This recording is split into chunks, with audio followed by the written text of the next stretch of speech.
Hello and thanks for watching.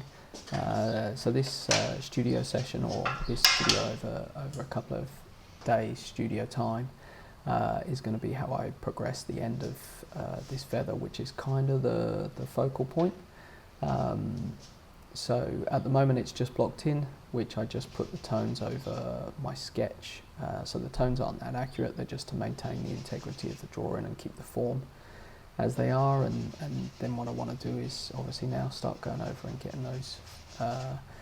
getting those tones a bit more accurate to show the curve of the feather and how the light shifts. And obviously in feathers that's a really gradual shift. So what I do really is, in a section like this, I do extra layers. I do some glazing between the details. So the first few layers I don't really focus too much on the detail, because what I want to do is just spend a couple of layers just getting paint down to get the tones a bit more accurate. So as you can see here, I'm just painting over the dark lines that go between each of the fronds. When the paint dries, I'll still be able to see those dark lines and I can block them back in later. But these layers really are just about building up the layers of paint to start creating the subtle transition shifts. So I don't want to waste any time really, putting in all the detail. The detail's going to come much later. So what we're going to do, this is layer 2, and what we're going to do is just speed through this process. So I am paying a little bit of extra attention to the tips here just to get the shape and the tones right. I will be working on the background after I've done this layer, and I use a big brush, and I just want to make sure that I get the background, because it's built up over so many layers, to get really gradual tones. I want to make sure that I know exactly where the feather is, to make sure that I fill in all the bits of background that I need, because it'll be pretty hard to match it later after the fact. And this is actually good to see my two ranges of paint. So I have a cold range of greys and a warm range of greys. So that blurry bit at the back there, just in front of my forehead, that's the cold range, and the paint I'm using now is the warm range. So it's quite a subtle shift, but it just helps to recede that blurry section to the back a bit more, and this section, once I start adding the details, are really going to pop.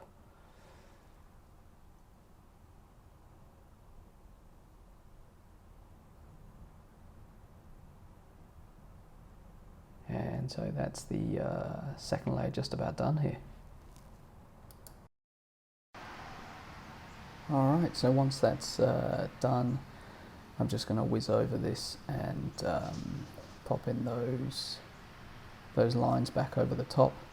They'll be a bit scrappy at this stage. They're just going in dry over the top. This is really just to mark them back in, and again just get those tones building up as I want them, so I'm not wet blending any of the edges or worrying about any variance in the lines. We're just getting them back down. We're still going to do a few more layers over this.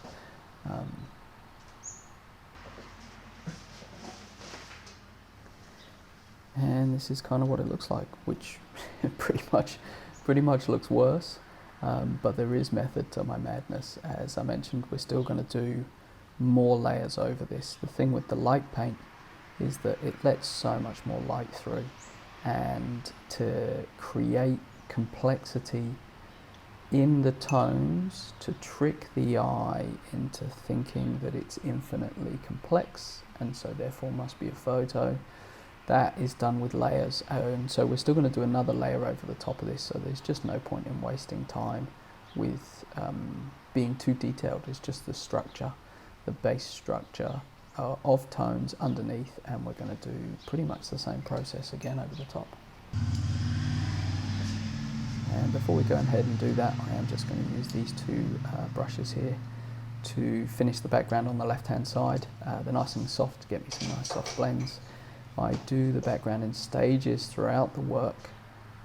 Once I've blocked in the work to this level, then I go and use the brush to finalize the background to the side or above, because it's created with so many layers. I only do it sort of once I'm happy that I've got everything in place and that I'm not going to drip any paint on it, so I'm not going to do the background underneath this section, just in case I drop a brush or something. Okay, so back from the gym and into the afternoon session, and you can see here where I've gone over the edges of the feather, which is unavoidable with those big brushes, and to get those big soft blends, that's why I do it at this stage and not after all the detail is done. So what we're going to do here is repeat the process, kind of. This is going to be the last layer for the sake of doing layers, and I'm going to use a golden retarder. Again, same that I use on the background, just pick it up with a brush and paint it over the section, just this clear medium that's here. And what that's going to do is let the paint sit on the canvas a bit longer and also thin it through, so it's going to show all the detail or all the tones underneath, and it's really going to start to look smooth. So this is where it will really start to come together, as these tones really blend smoothly using the tones that are underneath. So what I generally do is do this where I am now. I want to be sort of a bit darker than I actually need it to be. It's with the work that I do, I like building up the detail by putting light over dark, and so at this stage I don't want to make sure that the tones are exactly as bright as I want them to be, because then when it comes to do the detail with brighter paint, then that's going to lift the area, and if we go too bright, then there's no room to move when we want to put in some grab your eye highlights and you know, those kind of points that really just captivate people, where you know you're very specific with using the highlights. So these are kind of mid-tones, sort of tone 5 out of 10 and 4 out of 10 at the moment, and you can see here just how smooth the transitions are starting to look.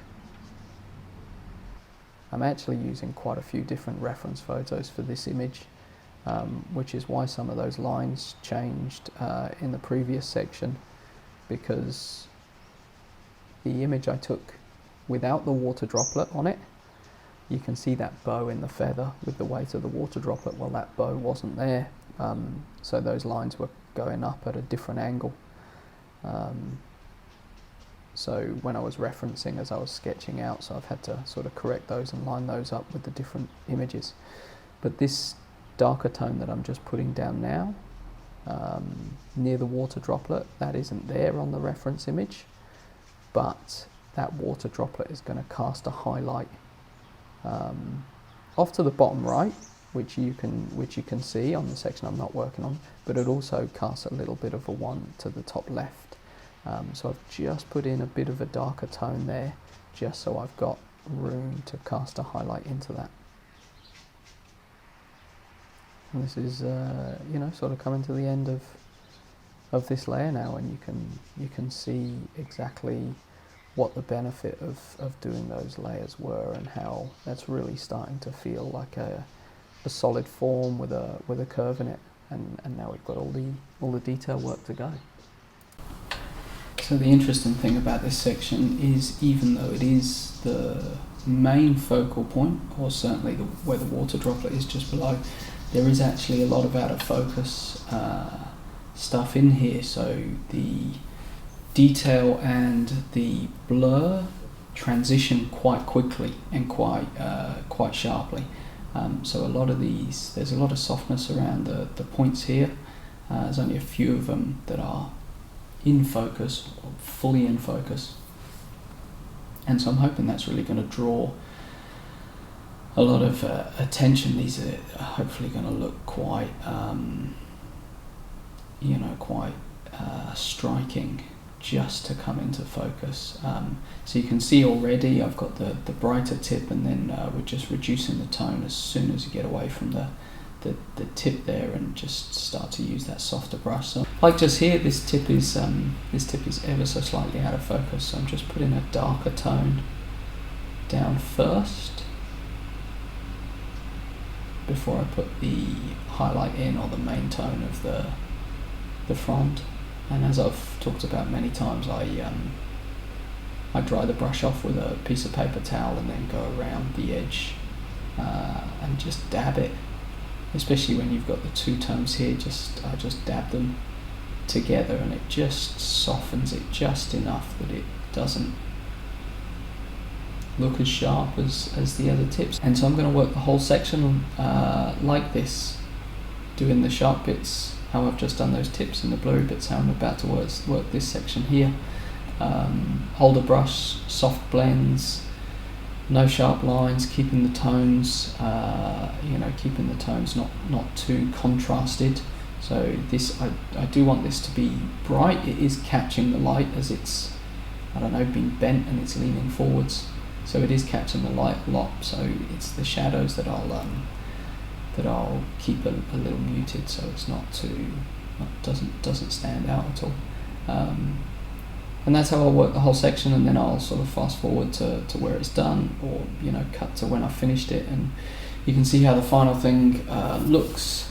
But really, when I do the main body underneath this section, even though this is the final layer I'll probably do 3 or 4 goes. I'll work on an area, wet blend those lines between the fronds to get them really soft, but then I'll glaze over them and back over them, and then I'll glaze some highlights down, and even though there is that transition of light there, the feathers shimmer, and so there is variance all the way through it, and I want to make sure I capture that.